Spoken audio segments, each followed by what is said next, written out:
Hello mga kasari! Good afternoon po sa ating lahat. Welcome back again to my YouTube channel. It's me again, Mami LB, ang tinderang Ilocana ng Isabela. Kumusta po ang bagong taon natin ngayon? At siya nga pala, Happy New Year sa ating lahat. Matagal din akong hindi nagparamdam sa inyo dahil sa sobrang kabisihan ni Inday. Ayan. Kumusta po ang sales natin noong Pasko at New Year? Siguro naman tayong lahat ay yung mga kapwa ko katindera ay maganda ang sales natin. So, ako, happy ako kasi talaga masasabi ko rin na malaki din ang sales ko mga kasari. So, yung sales natin ng Pasko, New Year, at January 1 ay na ipamili din natin ng ating mga bagong paninda. So, ngayon, ang aking tindahan ay okay din sa alright. Ayan, bali ako ay nag-purchase na. First purchase ko noong, hindi ko na alam, basta nakapag-purchase na ako nitong, first purchase ko itong January. Ayan, bali, tulad nga ng sabi ko sa inyo, ayan, yun na lang talagang importante sa bayan ang aking mga binibili tulad ng mga gamot, tsinelas, ayan. Dito sa grocery ay may nagrurota na dito sa akin, may ahente na ako kaya wala nang problema sa pag-aarkila ng tricycle. So talagang masasabi ko na laking tipid ko din kasi nga may ahente na ako dito sa aking grocery. Aside from grocery, ayan, may grocery na rin dito sa Isabela. Kaso hindi ako masyadong nag-order kay grocery kasi napansin ko maraming kulang-kulang sa kanila at yung mga gusto kong kunin ay wala sa kanila. Kaya mabuti pa yung isa na grocery na talagang nagdi-deliver sa akin kung ano yung in-order ko ay mayroon. Hindi tulad ni grocery, ayan, okay naman si grocery, kaya lang ang ayaw ko naman sa kanila, yung gusto mong orderin ay talagang wala. Ayan, so aking ipapasilip ang bagong look ng aking tindahan. Ayan, tulad pa rin ng dati, pero syempre tayo ay nakapagdagdag ng mga ibang paninda, tapos napaganda na rin natin itong ating tindahan. Ayan, aking ipapasilip sa inyo mga kapwa ko kasari.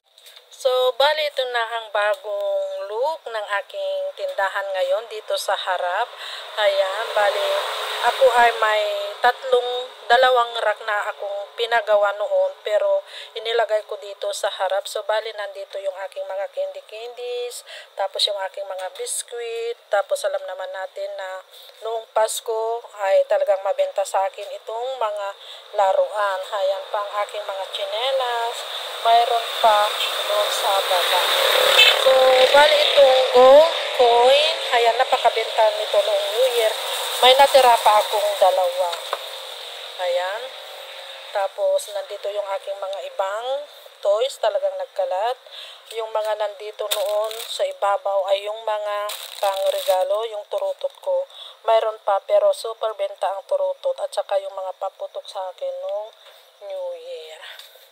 So, itong aking chicheria section, kailangan ko nang mag-refill, pero may mga stock pa naman ako. Tignan nyo, bawas-bawas, hindi ko na maharap maglaga mga kapwa kasari. Nakakatuwa kasi ang dami nating trabaho. Ayan, so bali ito yung loob ng aking tindahan. Same pa rin. Ayan, kaya lang nakapagdagdag rin tayo ng ating mga paninda na super mabenta noong Pasko at New Year. At akin ding ipapasilip sa inyo. Wait lang at may nabili. At dito naman sa aking mini hardware, ayan, akin ding ipapasilip sa inyo. Kasi dito na parts yung aking mga lalagyanan noon, diba dito sa baba ay talagang sira na. Kasi kahoy lang naman yun. Ngayon, ako ay nagpagawa na talaga yung medyo matibay na. Gumamit ako dito ng tubular. So, bali, ako ay nakapagpagawa ng tatlong ganito. Yung 7 feet ba yun ang tawag dito? Bali tatlong rack kasi ito. Ayan. Ayan. At dito sa dulo. Ayan. Pinalagyan ko ng bali may divider ito kasi ang purpose ko dito ay lalagyanan ko ng mga interior. Ayan. Pero pang samantala kasi wala pa yung order kong interior galing kay Shopee, yan muna ang aking inilagay. So medyo mas okay na siya ngayon kasi mas marami na akong mailalagay kumpara nung dati na talagang nangungunsumi ako kasi talagang wala akong masyadong mapaglagyanan noon. So, ayan. Ang aking, bali ito na yung aking naipundar na naman or investment ko na naman galing dito sa aking sari-sari store. Dito rin sa aking mini hardware at dito sa aking motorcycle parts. So, bali ito yung aking naipundar mga kasari. So, ayan. So, napapansin ko talagang medyo nadadagdagan ay yung mga paninda ko dito sa aking motorcycle parts at dito sa aking mini hardware. So, dito tayo. Ito yung aking ice cream. Super benta din nung holiday. Ayan. At itong ating mga school supplies. Bali, kailan lang ako ulit namili, pero dati dito nag-stop akong mamili kasi nga bakasyon. So, nung nagumpisa na naman yung pasukan, ako ay namili na naman ng aking mga school supplies, kaya medyo kompleto na naman ang aking school supplies. At ngayon, ayan, bali ako ay gumawa ng, ako ay mag-iipon challenge din, pero ito ay yung aking Gcash. Ayan, bali ito ay karton lang. Bali ito ay ginawa ko lang. Ayan, karton ng laruan ng aking anak. Bali dito ko na iniipon yung tubo ko sa Gcash. So, bali na ako ay nag-start nung January 4, 2024 Gcash. Ayan, so yung tubo ko lang. Wait lang at may nabili. So, saan na ba tayo? Ayan, bali ako ay mag-iipon challenge din. Pero ito ay yung aking Gcash. Bali, ayan. So, itra-try ko kung hindi ko talaga mabubuksan ito. Ayan, sana nga hindi ko ito mabuksan.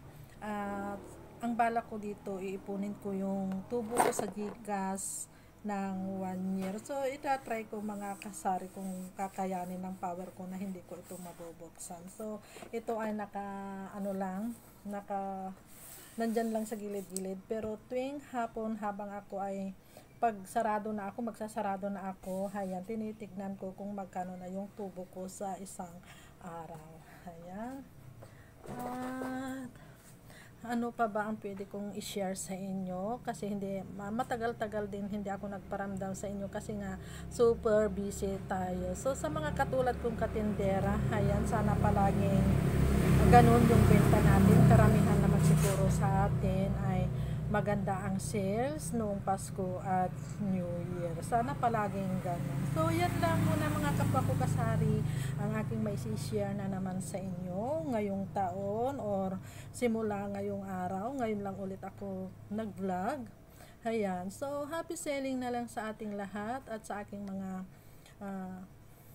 hindi pa po nakapag-subscribe sa aking channel, please support naman po ang aking channel. So maraming salamat po talaga sa inyo at sa aking mga kapwa katindera. Laban lang tayo sa buhay. Ayan, patuloy lang tayong magnegosyo. Ayan. So, ayan, happy selling and God bless us. Bye!